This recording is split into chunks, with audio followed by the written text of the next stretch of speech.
So that's the beauty of it, you know. So there's lots of jobs, you know, around here, and that's that was always important to me. And honestly, it happened in a way that I looked up and was like, damn, you know. But you know, I've had my head down and just grinding for so long. Now I look up and it's like, wow, pieces and parts are coming together.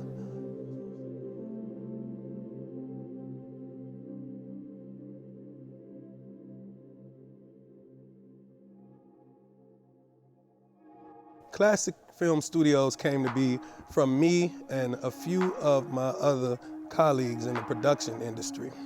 We all do our own projects. We also work in the film industry. We work on big movies, anything as big as a Marvel movie on down to episodics that you see on TV like Walking Dead. So we all do projects. You know, I do music. Some of my other friends, they actually direct and they shoot. So we decided to get together to put ourselves in a position to actually have a place to shoot on our own and to provide services for the production industry. We gaff a lot of music videos and commercials and things like that also. So now we have artists as big as Lil Baby on down to independent artists that come through. 2020 brought about an opportunity for myself to gaff Life is Good, which is Drake and Future's video, which was directed by Director X. Shout out Director X, man. Major video, man. It was incredible. We've also had Rick Ross in the spot. We've had August Alsina in the spot, Summer Walker, DaBaby, Young Thug. I wouldn't even say which one is bigger than the other. We're just blessed to have these big name artists in the spot. In 2021, we want to move into doing more inclusive events for the up and coming creatives around Atlanta. We have an event that we started to do called Classic City, which is what I like to call a photo shootout, you know, which is absolutely amazing. We were able to involve makeup artists, wardrobe stylists, tons of models and photographers and videographers in this event. We also have performances in that event. Another major thing we want to do as Classic Film Studios moving forward is to actually produce more actual products and direct more videos and commercials and things of that nature. Yeah. Well, growing up, you know, I became very attached and enamored with hip hop. Okay, so I started to write, and I was like the dopest MC always in my circle, in my group. I won all of the MC battles, and I continued to do that. As I continued to do that, I needed to be able to record myself. And at this time, you know, I grew up in Chicago. I actually moved to Dallas and lived there for quite some time. I didn't have the money to go to the studio. So what I did is I built my own computer. I learned how to do that on my own. I got all the parts and pieces that I needed to record myself in my home. So I learned to mix and I learned to engineer. From there, I needed to have some actual media. So I picked up a camera. I always loved to take pictures, you know, so I started to do my own photo shoots. From there, I actually started to shoot my own videos. This is how I learned to do all the things that I know how to do, is because it was a necessity, and I didn't have the monetary means to make it happen, so that cuts a huge part off of it. From there, it moved me into actually being in the production industry because I had a good friend of mine move down from LA, Zubari, Funk Photography.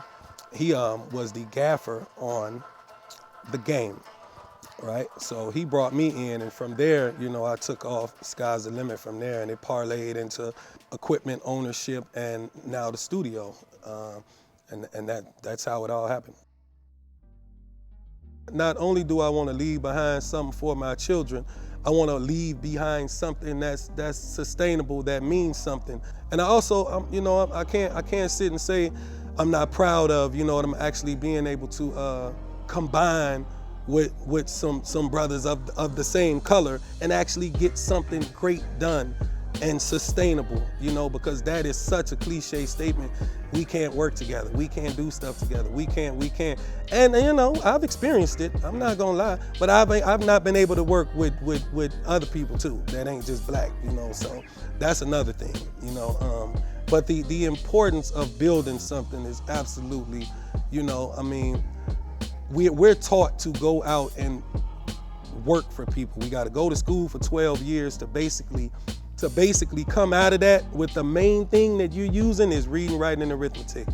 And you learned that when you was fucking in the 3rd grade.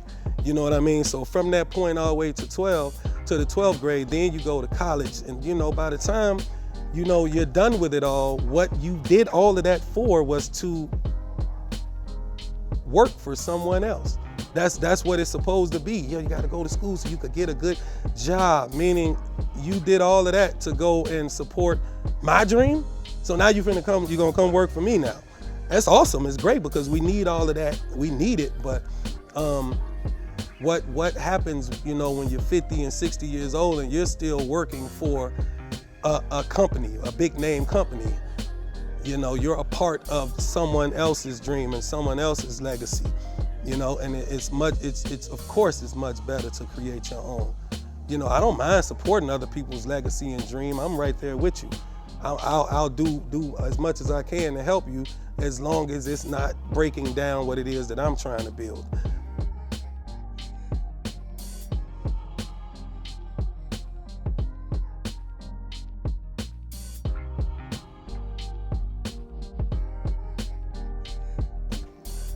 Yo, what's up, party people? This is Massive, the Victor of Classic Film Studios and Creative Bastard, right? And I'm here with Grounded. Hit us up on Instagram, Classic Film Studios ATL. Website, classicfilmstudios.com. Bang. Thank you so much. Yeah.